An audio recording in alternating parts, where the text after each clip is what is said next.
আমি নির্বাসিত জীবন কাটাতে বাধ্য হয়েছি প্রায় 10 বছর। আপনারা জানেন, ফ্যাসিবাদী সরকার, আওয়ামী বাকশালী সরকার, ফ্যাসিস্ট হাসিনা আমাকে হত্যার উদ্দেশ্যে গুম করেছিলেন। আপনারা দোয়া করেছিলেন, রোজা রেখেছিলেন, নামাজ পড়ে দোয়া করেছিলেন, আমার মা বোনেরা, ভাই বন্ধুরা, এই দেশের সকল জনগণ। আল্লাহ আমাকে বাঁচিয়ে রেখেছে। আমি আজকে আবারও আপনাদের সামনে দাঁড়িয়েছি। এদেশের মানুষের ভালোবাসা আমার জীবনের পাথেয়। সবসময় স্মরণ রাখি, কৃতজ্ঞ থাকি এই যে আমার অনুপস্থিতিতে, আমি যখন কারাগারে বন্দী ছিলাম, তখন আপনারা আমার সহধর্মিণীকে আমার চাইতেও বেশি ভোটের ব্যবধানে বিজয়ী করে সংসদে পাঠিয়েছিলেন। কি করে ভুলি? সারা জীবন কৃতজ্ঞ থাকব, শেষ নিঃশ্বাস থাকা পর্যন্ত আপনাদের এই ভালোবাসার প্রতিদান দেওয়ার চেষ্টা করব, যদিও রক্ত দিয়েও আমি এই প্রতিদান শোধ করতে পারবো না। আজকে জাতীয় রাজনীতিতে একটা গুরুত্বপূর্ণ সন্ধিক্ষণ। বাংলাদেশ প্রকৃতপক্ষে একটি শক্তিশালী গণতান্ত্রিক বাংলাদেশে রূপান্তর হবে। বাংলাদেশ শক্তিশালী গণতান্ত্রিক রূপান্তরের সন্ধিক্ষণে দাঁড়িয়ে আমরা আগামী জাতীয় সংসদ নির্বাচনের জন্য অপেক্ষা করছি। আশা করি এই সপ্তাহের মধ্যেই আগামী নির্বাচনের তফসিল ঘোষণা করবে নির্বাচন কমিশন। আমরা যেটুকু জানি, আগামী ফেব্রুয়ারির প্রথমার্ধে ইনশাআল্লাহ বাংলাদেশের এই ঐতিহাসিক বাংলাদেশের পরিবর্তনের সূচনাকারী জাতীয় সংসদ নির্বাচন অনুষ্ঠিত হবে। এই নির্বাচন শুধুমাত্র ভোটে বিজয়ী হয়ে সরকার গঠনের নির্বাচন হবে না। এই নির্বাচন হবে সারা বিশ্বের মধ্যে স্বীকৃত এবং প্রশংসিত একটি নির্বাচন। এই নির্বাচন জনগণই তার নিজের ভোটের পাহারা দিবে, আর কাউকে লাগবে না।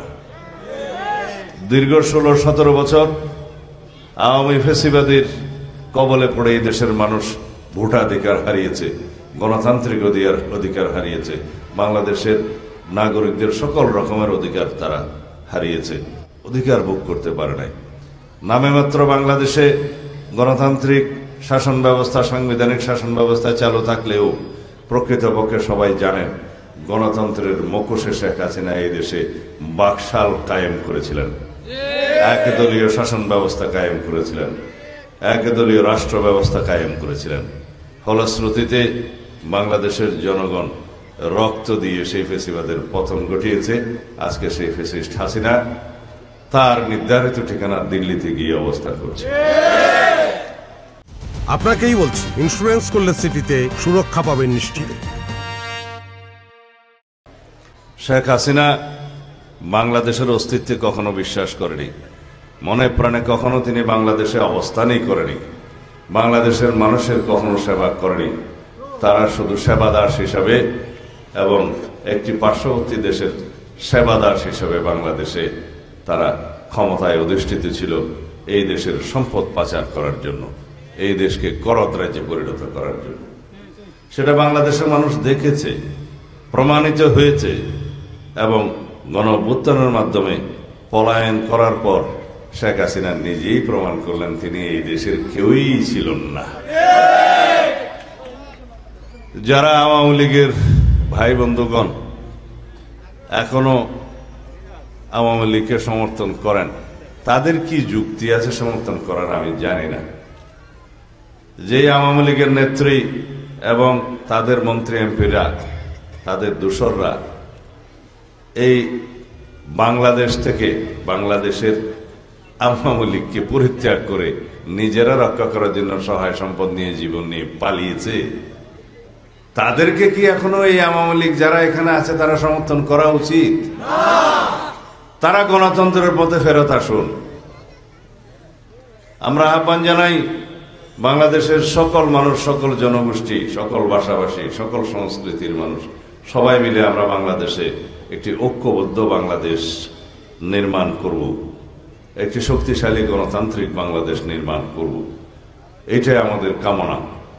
এদেশের গণ অভ্যুত্থানের শহীদদের রক্তের প্রত্যাশা, অঙ্গীকার, এদেশের জনমানুষের প্রত্যাশা বাংলাদেশে সত্যিকারভাবে একটি শক্তিশালী গণতান্ত্রিক রাষ্ট্র ব্যবস্থা, সরকার ব্যবস্থা প্রতিষ্ঠা হোক। আমরা শপথ নিয়েছি বিএনপি, বাংলাদেশ জাতীয়তাবাদী দল, দেশনেত্রী বেগম খালেদা জিয়ার নির্দেশে এবং আমাদের নেতা জনাব তারেক রহমানের নির্দেশে, পরিচালনায় বাংলাদেশে আমরা একটি শক্তিশালী স্থায়ী গণতান্ত্রিক কাঠামো নির্মাণ করব।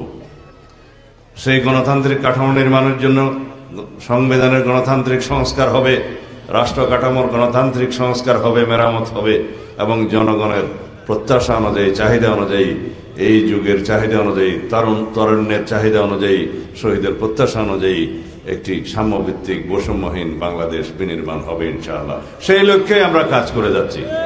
প্রিয় ভাই ও বোনেরা, আমরা আগামীর বাংলাদেশে নারী স্বাধীনতা প্রতিষ্ঠা করার জন্য অনেক কার্যক্রম পরিকল্পনা হাতে নিয়েছি। এদেশের নারী সমাজের উন্নয়নের জন্য আমরা সংসদ থেকে শুরু করে গ্রাম পর্যায়ে পর্যন্ত সর্বত্র নারীর সম প্রতিনিধিত্ব নিশ্চিত করার ব্যবস্থা নিচ্ছি। আমরা পরিকল্পনা করেছি তৃণমূল পর্যায় থেকে, গ্রাম পর্যায় থেকে কেন্দ্র পর্যন্ত সকল পর্যায়ে এদেশের নারী সমাজের প্রতিনিধিত্ব থাকবে উল্লেখযোগ্যভাবে। তাহলেই অর্ধেক জনসমষ্টি দেশের নারীরা স্বনির্ভর হবে, স্বাবলম্বী হবে, অধিকার পাবে এবং দেশ এগিয়ে যাবে। যারা আজকে ধর্মের দোহাই দিয়ে মা বোনদেরকে, সরল মনা মা বোনদেরকে বিভ্রান্ত করার চেষ্টা করছে যে এইবার একটা সুযোগ এসছে, অমুক মার্কায় ভোট দিলে তরতরাইয়া বেহেশতে যাবে, এটা আপনারা বিশ্বাস করেন? আমরা মনে করি বাংলাদেশের সহজ সরল ধর্মভীরু মা বোনেরা, মানুষেরা, ভাই বন্ধুরা, তারা কখনো এটাতে বিভ্রান্ত হবেন না। কিন্তু কাকে নসিহত করব? তারা এই সমস্ত যারা কথা বলছে তাদের ধর্মীয় জ্ঞান আছে, দাবি করে, নিজেদেরকে ইসলামী দল দাবি করে, কিন্তু কাজকর্ম করার সময় তারা ইসলামের নাম দিয়ে, ধর্মের দোহাই দিয়ে জান্নাত বিক্রি করে। নাউজুবিল্লাহ। আল্লাহ আমাদের সবার ঈমানকে হেফাজত করুন, আমিন। আমরা রাজনীতি করি, জনগণের জন্য রাজনীতি করি, দেশের জন্য রাজনীতি করি, জনগণের কল্যাণের জন্য রাজনীতি করি। আমাদের সবার অধিকার আছে গণতান্ত্রিকভাবে যে কোনো বক্তব্য দেওয়ার, কিন্তু ওই বক্তব্য দেওয়ার অধিকার নাই যে বক্তব্য সকল জনগোষ্ঠীর ধর্মীয় অনুভূতিতে আঘাত লাগতে পারে। আপনারা সবাই সতর্ক থাকবেন এই বিষয়ে ইনশাআল্লাহ। এবার সারা বাংলাদেশে আমরা বিএনপির পক্ষ থেকে নির্বাচনী ইশতেহার যেটা প্রণয়ন করব আগামী নির্বাচনকে লক্ষ্য রেখে, সেই নির্বাচনের ইশতেহার হবে, বিএনপির নির্বাচনী ইশতেহার হবে এই দেশের একটি মৌলিক গণতান্ত্রিক সংস্কারকে লক্ষ্য রেখে। যে ইশতেহার হবে এদেশের বিএনপির নির্বাচনী ইশতেহার হবে এদেশের গণমানুষের মুক্তি, অর্থনৈতিক মুক্তিকে লক্ষ্য রেখে। সেই ইশতেহার যদি আপনারা সমর্থন করেন, ধানের শীষের পক্ষে ভোট দেন, বাংলাদেশের পক্ষে ভোট দেন, গণতন্ত্রের পক্ষে ভোট দেন, ইনশাআল্লাহ আমরা ইশতেহার বাস্তবায়নের মধ্য দিয়ে বাংলাদেশের গণমানুষের অর্থনৈতিক মুক্তি, গণতান্ত্রিক মুক্তি কায়েম করব, বিএনপি কায়েম করবে ইনশাআল্লাহ। সেজন্য আমরা সারা বাংলাদেশের সমস্ত জায়গায়, প্রত্যন্ত অঞ্চল থেকে কেন্দ্র পর্যন্ত সর্বত্র সাধারণ মানুষের সাথে, ভোটারদের সাথে, জনগণের সাথে আমরা যোগাযোগ করছি এবং আমরা বিভিন্ন মিডিয়ার মাধ্যমে যোগাযোগ রক্ষা করছি। সামাজিক যোগাযোগ মাধ্যমে আমরা প্রচার করছি যে বিএনপির আগামী দিনের যে ইশতেহার হবে সেই ইশতেহারের পক্ষে আপনারা সমস্ত জনগণ সমর্থন প্রকাশ করুন, ধানের শীষের পক্ষে ভোট দিন।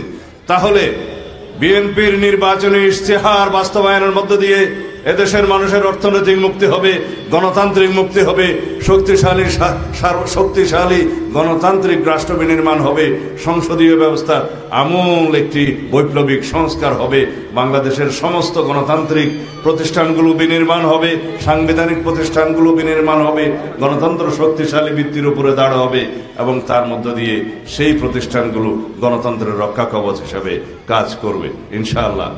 সেই রকম একটি নির্বাচনী ইশতেহার আমরা প্রণয়নের প্রায় শেষ পর্যায়ে আছি। আগামী কয়েকদিনের মধ্যে ইনশাআল্লাহ আমরা আমাদের নির্বাচনী ইশতেহার প্রকাশ করতে পারবো তফসিল ঘোষণার পরে। তারপর আপনারা সেই নির্বাচনী ইশতেহার দেখবেন। সেই ইশতেহারে থাকবে এদেশের মানুষের মুক্তির লক্ষ্যে সমস্ত ধরনের বক্তব্য। আগামী দিনে বিএনপির নির্বাচনী ইশতেহার হবে এদেশের মানুষের মুক্তির সনদ, গণতন্ত্রের মুক্তির সনদ, বাংলাদেশের অধিকার বাস্তবায়নের সনদ।